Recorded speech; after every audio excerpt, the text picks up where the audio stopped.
بسم الله الرحمن الرحيم. السلام عليكم ورحمة الله تعالى وبركاته.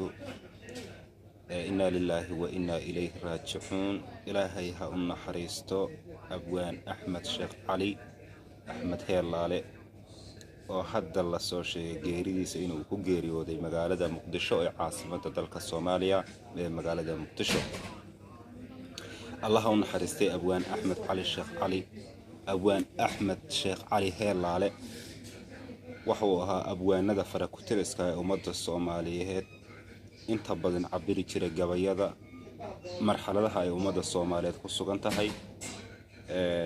hadda xilliga la joogo abwaanka taariikhdiisii waxba ka xusi maayo, laakiin waxaan tacsi tiiraanaya leh aanu dirayaa dhammaan bulshada Soomaaliyeed meel kasta oo joogto. Si gaar ah waxaan tacsida ugu dirayaa ehelkii iyo qaraabadii uu ka geeriyooday Abwaan Axmed Sheekh Cali Heellaale oo hadda la soo sheegay geeridiisa. Ilaahay waxaan uga baryaynaa abwaanka in uu jannadii firdawsa ka waraabiyo uguna beddelo gurigiisan adduunyo guriga aakhiro oo uga qiimo badan.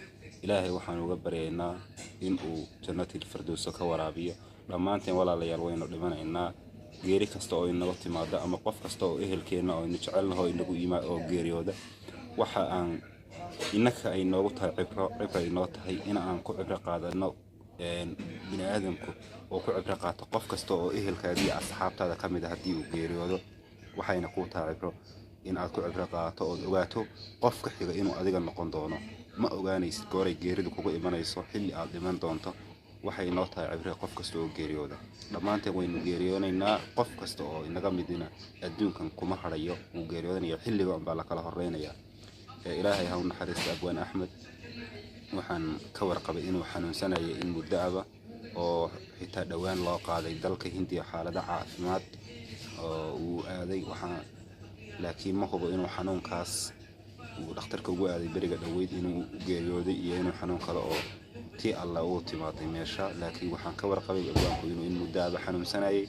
waxaan ilaahay uga baryayaa jannatul firdawsa inuu ka waraabiyo ehelkiisa iyo asxaabtiisina uu samir iyo iimaan ka siiyo dhammaan ehelkiisa iyo asxaabtii. السلام عليكم ورحمة الله تعالى وبركاته.